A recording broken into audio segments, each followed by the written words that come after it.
ನಮಸ್ಕಾರ ವೀಕ್ಷಕರೇ, ಜೆಬಿಎಂ ನ್ಯೂಸ್ಗೆ ಸ್ವಾಗತ. ನಾನು ಅನ್ನಪೂರ್ಣ.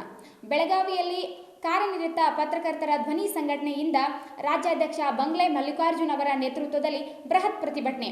ಆರ್ಎನ್ಐ ಹೊಂದಿದ ಎಲ್ಲ ಪತ್ರಕರ್ತರಿಗೆ ಉಚಿತ ಬಸ್ ಪಾಸ್ ವ್ಯವಸ್ಥೆ ಕಲ್ಪಿಸುವಂತೆ ಹಾಗೂ ಕೂಡಲೇ ಪತ್ರಕರ್ತರ ರಕ್ಷಣಾ ಕಾಯ್ದೆಯನ್ನು ಜಾರಿಗೊಳಿಸುವಂತೆ ಪ್ರತಿಭಟನೆಯನ್ನು ನಡೆಸಿದರು. ಈ ಕುರಿತು ಒಂದು ವರದಿ ಇದೆ, ನೋಡೋಣ ಬನ್ನಿ.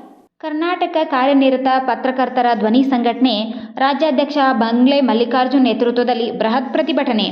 ಬೆಳಗಾವಿಯಲ್ಲಿ ನಡೆಯುತ್ತಿರುವ ಚಳಿಗಾಲದ ಅಧಿವೇಶನದಲ್ಲಿ ಪತ್ರಕರ್ತರ ಹಿತ ಕಾಯುವಲ್ಲಿ ಪತ್ರಕರ್ತರಿಗೆ ಅನುಕೂಲವಾಗುವ ದೃಷ್ಟಿಯಿಂದ ಆರ್ಎನ್ಐ ಹೊಂದಿರುವ ಎಲ್ಲ ಪತ್ರಕರ್ತರಿಗೆ ವರದಿ ಸಂಬಂಧಿಸಿದ ಕೆಲಸಗಳಿಗಾಗಿ ರಾಜ್ಯಾದ್ಯಂತ ಓಡಾಡಲು ಉಚಿತ ಬಸ್ ಪಾಸ್ ಹಾಗೂ ಶೀಘ್ರವೇ ಪತ್ರಕರ್ತರ ರಕ್ಷಣಾ ಕಾಯ್ದೆಯನ್ನು ಜಾರಿಗೊಳಿಸಬೇಕು ಮತ್ತು ಆರ್ಎನ್ಐ ಹೊಂದಿದ ಎಲ್ಲ ಪತ್ರಕರ್ತರಿಗೆ ವಿಕಾಸಸೌಧ ಹಾಗೂ ವಿಧಾನಸೌಧದೊಳಗೆ ಮುಕ್ತ ಪ್ರವೇಶ ಕಲ್ಪಿಸಬೇಕು.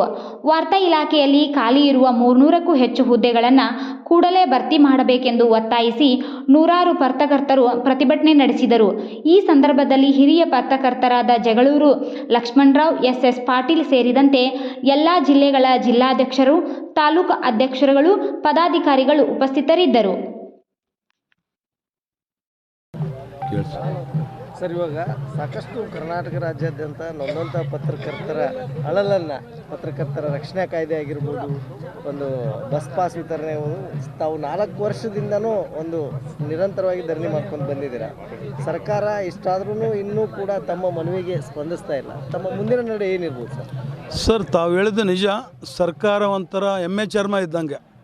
ಪತ್ರಕರ್ತರಿಗೆ ಏನಾದರೂ ಸವಲತ್ತು ಕೊಟ್ಟರೆ ಮುಂದಿನ ದಿನ ನಮಗೆ ಉಳಿಗಾಲಿಲ್ಲ ಅಂತ ಸರ್ಕಾರಕ್ಕೆ ಭಯ ಇದೆ. ಆ ನಿಟ್ಟಿನಲ್ಲಿ ಹಿಂದೆ ಏನಿದಾರಲ್ಲ ಕೆಲವು ಮುಖಂಡರುಗಳು ಆ ರೀತಿ ನಮ್ಮ ಧ್ವನಿಯಲ್ಲಿ ಇಲ್ಲ. ಎಲ್ಲ ನಿಷ್ಠಾವಂತರು, ಆ ಮಟ್ಟದಾಗಿ ಹೋರಾಟಗಾರರು ನಮ್ಮ ಕಾನಿಪ ಧ್ವನಿಯಲ್ಲಿ ಎಲ್ಲ ಕಡೆ ಇದ್ದಾರೆ.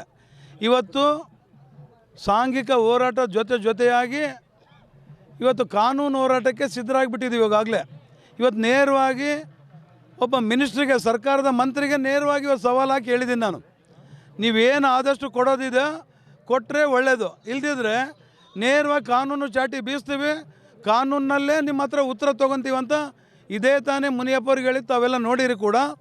ಆ ಕಾನೂನು ಅಡಿಯಲ್ಲಿ ಹೋದಾಗೆ ಇವತ್ತು ಯಾರ್ಯಾರಿಗೂ ರಕ್ಷಣಾ ಕಾಯ್ದೆ ಕೊಟ್ಟಿದ್ದಾರೆ.